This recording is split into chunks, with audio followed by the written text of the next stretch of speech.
आलू को प्यार करने वाले किसान भाइयों दोस्तों, मैं हूं सुखविंदर सिंह जालंधर से और मेरे साथ हैं डॉक्टर सुगनी देवी CPRI के जालंधर स्टेशन से। नमस्कार मैडम। नमस्कार सर। मैडम, आप किसानों के लिए ज़रा ऊंची बोलना पड़ेगा आपको। मैडम यहाँ पे जो वेजिटेबल साइंस का काम करती हैं और आलू के बीज का भी बहुत सारी जिम्मेवारी इनके पास है। आज मैं अब इधर खेत की तरफ आया था तो मैडम अपने तजुर्बे में कुछ डाटा ले रही थी, तो मैंने इनको रोक लिया। मैंने कहा, एक मेरे दिमाग में सवाल एक था कि उसके ऊपर थोड़ी सी चर्चा करते हैं कि किसान को जो बीज लेना है, मान लो किसी ने, हम अक्सर कहते हैं कि अच्छा बीज लो, अच्छा बीज लो। पहली बात तो है कि सबसे पहली चॉइस तो ये होनी चाहिए कि आप जो किसी अच्छे गवर्नमेंट के फार्म से जो बीज देते हैं वहाँ से लीजिए, तो वहाँ तो आप उनके ऊपर विश्वास कर सकते हैं कि भी उनका बीज अच्छा है। पर अगर आपने किसी प्राइवेट किसान से बीज लेना है तो वो कौन सा बीज आपको लेना चाहिए, नंबर 1।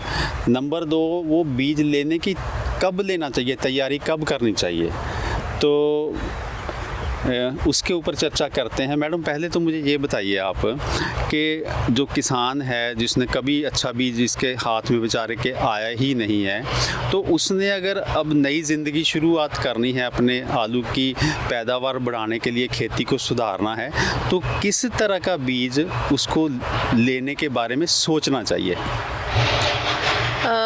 बीज आप जिस किसी भी से भी ले रहे हो, आपको मतलब ट्रस्ट होना चाहिए, आपको पता होना चाहिए कि उसके पास अच्छा बीज है कि नहीं।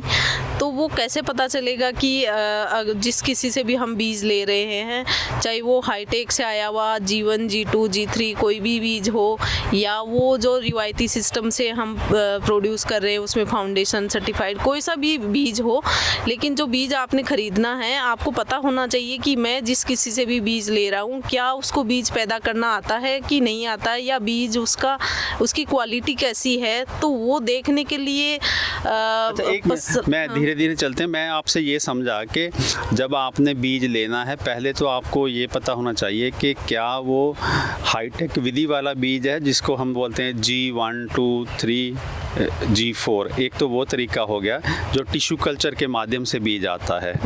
दूसरा तरीका आपने बताया है कि जो रवायती सिस्टम था, जो जिसमें कि आप ब्रीडर सीड से जो फाउंडेशन 1 फाउंडेशन 2 और सर्टिफाइड बीज बनाते हैं। पहली बात तो ये है कि जब हम खरीदते हैं कि हमें ये पता होना चाहिए कि मैं जो जिससे लेने जा रहा हूँ वो वहाँ से मुझे मिलेगा क्या।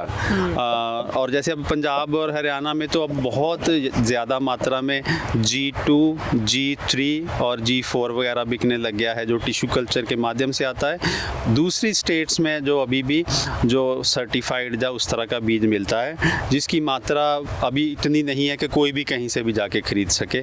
तो अब पहली बात तो ये होगी कि आप जब खरीदने जाते हैं तो आपको पता हो कि आप क्या खरीद रहे हैं। शुक्रिया, थैंक यू। अब दूसरा ये बताइए कि वो तो दूसरा सिस्टम हो गया, एक गवर्नमेंट सिस्टम में तो चलो पता ही है, जो वो देंगे हमने वही लेना। अब मैं जैसे किसान हूँ, मान लीजिए आप किसान हैं, तो आप कहते हैं जी मैं बीज का काम करती हूँ, मैं G2 या G3 या G4 देती हूँ। अब मैं जो हूँ, मैं कब आपसे मिलूँ, कब आपके पास बात करूँ बीज की, कौन सा बेस्ट समय है और मैं क्या देखूँ आपके पास आके? मान लीजिए आपकी कंपनी है, तो ज़रा इसके बारे में बताइए। क्या किसान के पास एक तो तरीका ये है कि भी जब अगले साल बिजाई का समय आए, बिजाई करनी है उसने अक्टूबर के लास्ट हफ्ते में, तो अक्टूबर में जाके बीज ढूंढे, इधर उधर धक्के खाए। दूसरा तरीका ये है कि मैं आप ही से बल्कि पूछ रहा हूँ, क्या ऐसा नहीं है कि भी मुझे अब आपके फार्म पे आके आपके खेत देखने चाहिए, आपकी फसल देखनी चाहिए, ताकि मुझे पता चल जाए कि आपके बीज की क्वालिटी कैसी है? कुछ इस विषय में आप बताइए। जी ज़रूर सर, ये ज़रूरी है कि आप जहाँ कहीं से भी बीज ले रहे हैं, जहाँ आप अपना पैसा बहा रहे हैं बीज खरीदने के लिए, तो एटलीस्ट आपको पता हो कि वो खेत में है क्या। तो वो तभी आप पता लगा सकते हैं जब खेत में फसल खड़ी हो और आप उसकी क्वालिटी देखें कि कैसी फसल है, क्या उसमें कितना वायरस है, वो सब चीज़ें देख के ही आपको बीज अपना ख़रीदना चाहिए। तो जब एक बार फसल हार्वेस्ट हो गई, उसके बाद खुदाई होगी, उसके बाद पता ही नहीं चलेगा कि वो आपका जीवन G2 है या फाउंडेशन है या कुछ भी है, उसकी क्वालिटी का कोई पता नहीं चलता। तो बेस्ट यही है कि आप जो फसल खेत में हो तभी आप उसको देख के अपनी निगाहों से उसको चेक कर ले, या उसके पास क्या साधन है बीज पैदा करने के लिए, वो भी आप देख सकते हैं। चलिए, मैंने आपसे अब ये बात समझी कि मैंने अगर मान लीजिए किसी दूसरे किसान से बीज लेना है, तो अब जब उसकी खेतों में फसल खड़ी है, पत्ते नहीं काटे हैं, तो मैं ये देखूं कि पत्ते खुले हुए हैं, पत्तों में जो किसी वैरायटी की मिक्सिंग तो नहीं है, उसमें वायरस तो नहीं है। इसका मतलब पता चल जाएगा कि वो बीज की जो मतलब क्वालिटी अच्छी है।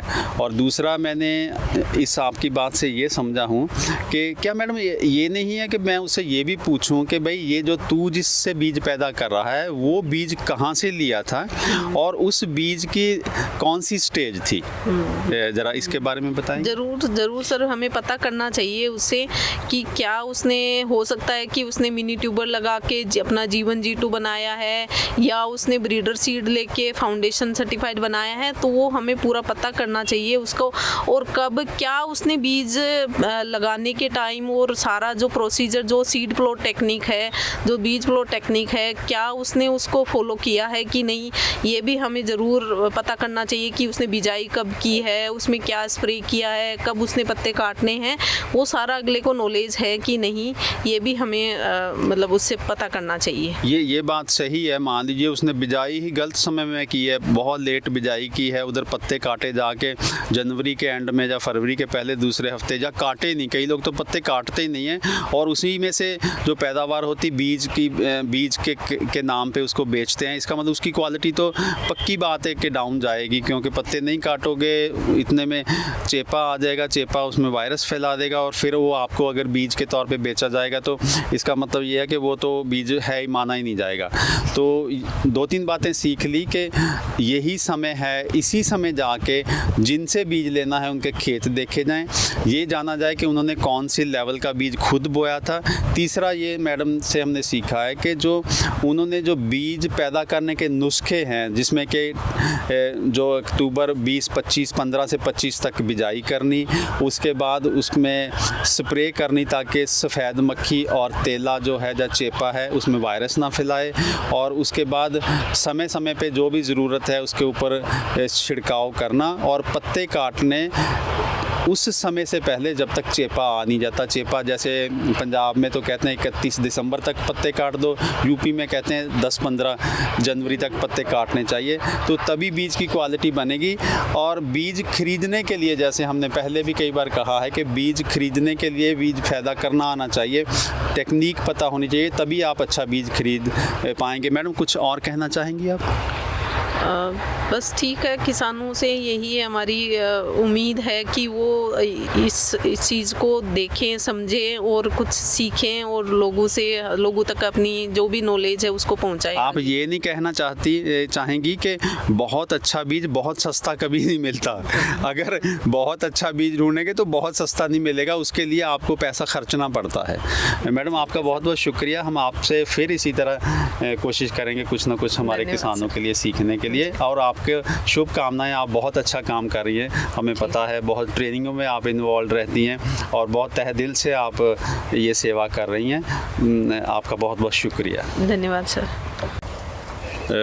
तो किसान भाइयों, हमने मैडम से यह सीखा है कि 25 दिसंबर के बाद आप जिस किसान से भी बीज आपने खरीदना की चाहत है आपकी, उसके खेत जाके 25 दिसंबर के आसपास देखिएगा कि खेत की क्या हालत है, और फिर उसके बाद ये जानिएगा कि उन्होंने पत्ते कब काटे, और पत्ते उनको हर हालत में, जैसे पंजाब है तो 5 जनवरी के से पहले काट देने चाहिए, और अगर यूपी है तो आप ये मान के लिए 15 जनवरी से पहले काट देने चाहिए बीज वाली फसल में। और फिर आप उस किसान से, अगर आपको पसंद है तो अगले साल के लिए बुकिंग करवाइए या जो भी करिए, उससे बीज खरीदिएगा। तो जब ये खरीदा हुआ बीज आपके पास अच्छा बीज होगा, फिर उस बीज को अगले साल अपने खेतों में बो के जो बीज पैदा करने के नुस्खे हैं उसको फॉलो करके अच्छा बीज आप खुद पैदा करिए और फिर मौज करिए, और आपकी पैदावार भी बढ़ेगी और अच्छा बीज दूसरे किसानों को भी आप देंगे।